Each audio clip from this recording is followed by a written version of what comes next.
حاتم طائی کا پورا نام حاتم بن عبداللہ طائی عرب کے مشہور سخاوت پسندیدہ شخصیت تھے جن کا تعلق جاہلی دور سے تھا، یعنی اسلام سے قبل کے زمانے سے۔ حاتم طائی کو سخاوت اور مہمان نوازی کے لیے ایک مثال کے طور پر پیش کیا جاتا ہے۔ ان کی سخاوت کے قصے عربی ادب اور تاریخ میں مشہور ہیں۔ حاتم طائی نہ صرف اپنے قبیلے بلکہ دشمنوں کے ساتھ بھی فیاضی سے پیش آتے تھے۔ ان کا قبیلہ طائی کہلاتا تھا اور وہ شمالی عرب میں رہتے تھے۔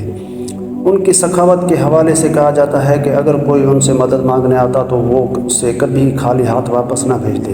اسلامی تعلیمات میں بھی حاتم طائی کی سخاوت کا ذکر آتا ہے اور بعد اسلام میں بھی ان کے خاندان کا تذکرہ ملتا ہے۔ ان کی بیٹی صفانہ اور بیٹا عدی بن حاتم نے بعد میں اسلام قبول کیا۔ حاتم طائی کی شخصیت کو سخاوت اور مہمان نوازی کا مورکہ سمجھا جاتا ہے اور ان کا نام آج بھی فیاضی اور خدمت خلق بطور ضرب المثل استعمال ہوتا ہے۔ آج سے سینکڑوں برس پہلے عرب کے ایک قبیلے طے میں حاتم نامی شخص پیدا ہوا۔ وہ اتنا سخی تھا کہ اس کی سخاوت کے قصے دنیا بھر میں مشہور ہوئے۔ اس کے دروازے پر جو شخص بھی آیا اپنی ضرورت پوری کر کے گیا۔ کہتے ہیں کہ اسے اپنے ایک گھوڑے سے بہت پیار تھا، گھوڑا بھی اپنے مالک کا وفادار تھا۔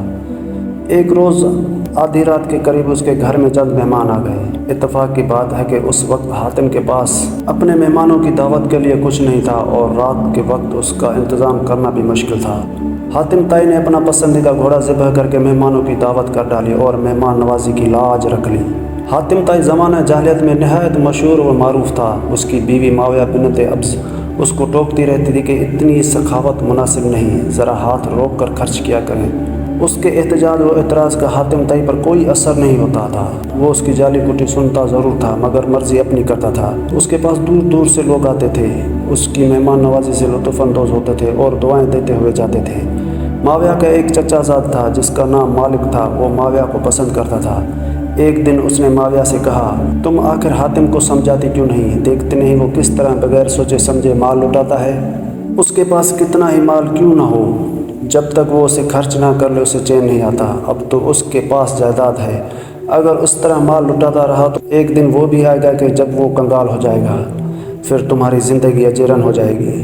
اگر اچانک یہ مر جائے تو سوچو تمہارا کیا بنے گا، تمہارے بچے بھوکے اور بے یار و مددگار رہ جائیں گے۔ معاویہ نے مالک کی بات کی تصدیق کی اور اسے سراہا، تم واقعی میرے خیر خواہ ہو، مگر میں کیا کر سکتی ہوں؟ مالک نے اسے ورگ لایا، اگر تم حاتم سے طلاق لے لو تو میں تم سے شادی کر لوں گا۔ میں مالی طور پر حاتم سے زیادہ مستحکم ہوں، مالدار ہوں اور صاحب جائیداد ہوں۔ میرے ساتھ تمہیں کوئی پریشانی نہیں ہوگی۔ یہ اسلام سے پہلے کا دور تھا۔ اس دور میں عورتوں کا اپنے خاوند سے طلاق لینے کا طریقہ یہ تھا کہ عورت جانوروں کے بالوں سے بنے خیمے میں بیٹھ جاتی۔ اگر اس کے گھر کا دروازہ مشرق کی طرف ہوتا وہ خیمے کا دروازہ مغرب کی طرف کر لیتی، اور اگر مغرب کی طرف ہوتا تو وہ مشرق کی طرف کر دیتی تھی۔ یہ گویا اعلان تھا کہ عورت اپنے خاوند کے ساتھ نہیں رہنا چاہتی۔ معاویہ اپنے چچا زاد کی چکنی چڑی باتوں میں آ گئی اور آخرکار اس نے خیمے کے دروازے کا رخ بدل لیا۔ حاتم گھر آیا تو دیکھا کہ دروازے کا رخ بدلا ہوا ہے۔ اس سے سمجھ آ گئی کہ معاویہ اس کے ساتھ رہنا نہیں چاہتی۔ اس نے اپنے بیٹے عدی کو بلایا اور کہا، دیکھو تمہاری ماں نے کیا کیا ہے۔ عدی نے کہا، میں نے بھی دیکھ تو لیا ہے مگر میں کر بھی کیا سکتا ہوں۔ حاتم نے اپنے بیٹے کا ہاتھ پکڑا اور تھوڑی دور ایک وادی میں جا کر سکونت اختیار کر لی۔ اسی دوران 50 افراد پر مشتمل ایک قافلے نے حسب معمول حاتم کے گھر کے آگے پڑاؤ ڈالا۔ مہمانوں کا قافلہ دیکھ کر معاویہ کے پاؤں تلے زمین نکل گئی۔ اس نے اپنے کنیز کو بلایا اور کہا کہ میرے چچا زاد بھائی مالک کو مہمانوں کا بتاؤ، اس سے کہو کہ ان کے لیے دودھ اور کھانے پینے کا سامان فوراً بھجوائے، آخر مہمان نوازی تو کرنی ہوگی۔ کنیز سوچ رہی تھی کہ آج لوگ حاتم کا مکان جان لیں گے، یقیناً آج کی رات فیصلہ کن ہے۔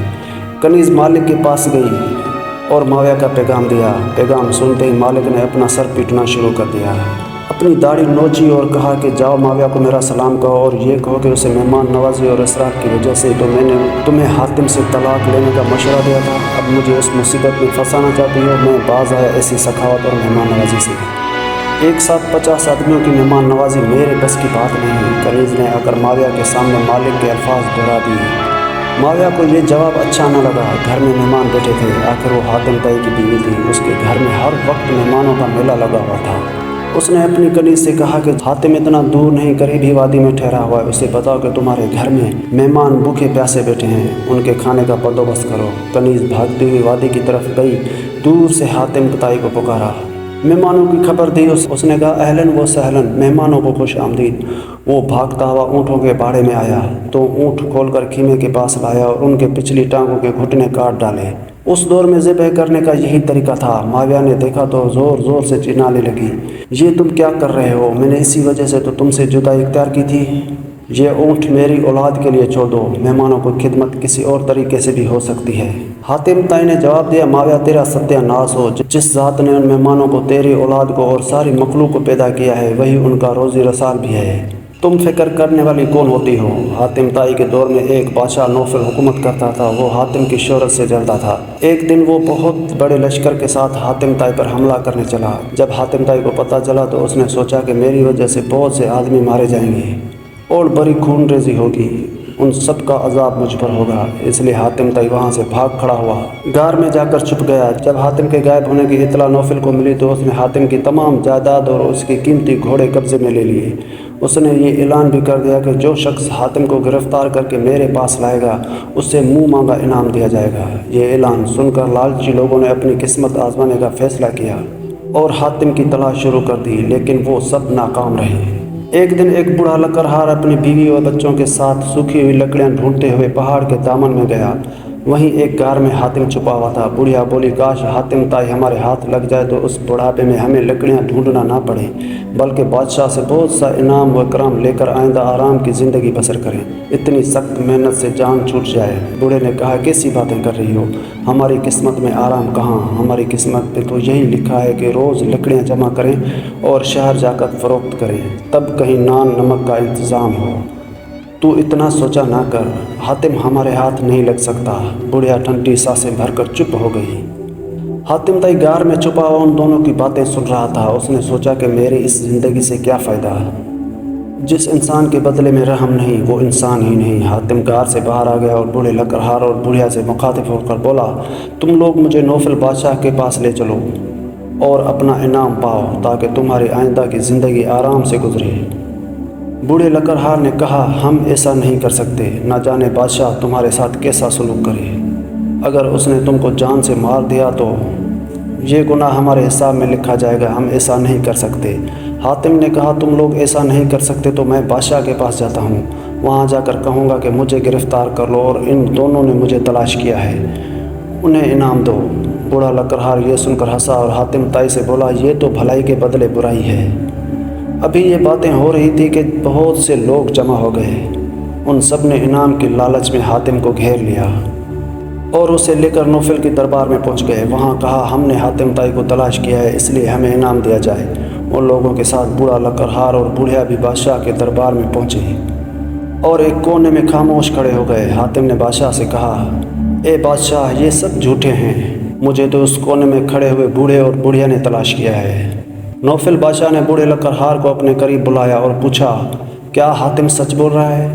بوڑھے لکڑہار نے تمام واقعہ سچ سچ بیان کر دیا۔ بادشاہ کو بتایا، حاتم صرف ہماری مدد کے لیے اپنے آپ کو گرفتار کرانے آیا ہے۔ نوفل بادشاہ حاتم کی جرات اور ہمت پر بہت حیران ہوا اور بولا، اے حاتم، تو واقعی بہت سخی ہے، تیری سخاوت کے چرچے غلط نہیں ہے۔ میں تجھ سے واقعی دوستی کرنا چاہتا ہوں کہ تو اپنی جان کی پرواہ کیے بغیر بوڑھے لکڑہار کی مدد کے لیے تیار ہو گیا۔ نوفل نے بوڑھے لکڑہار کو بہت سارا انعام دے کر رخصت کیا اور حاتم کو کئی دن تک شاہی مہمان بنا کر رکھا اور پھر عزت کے ساتھ رخصت کیا۔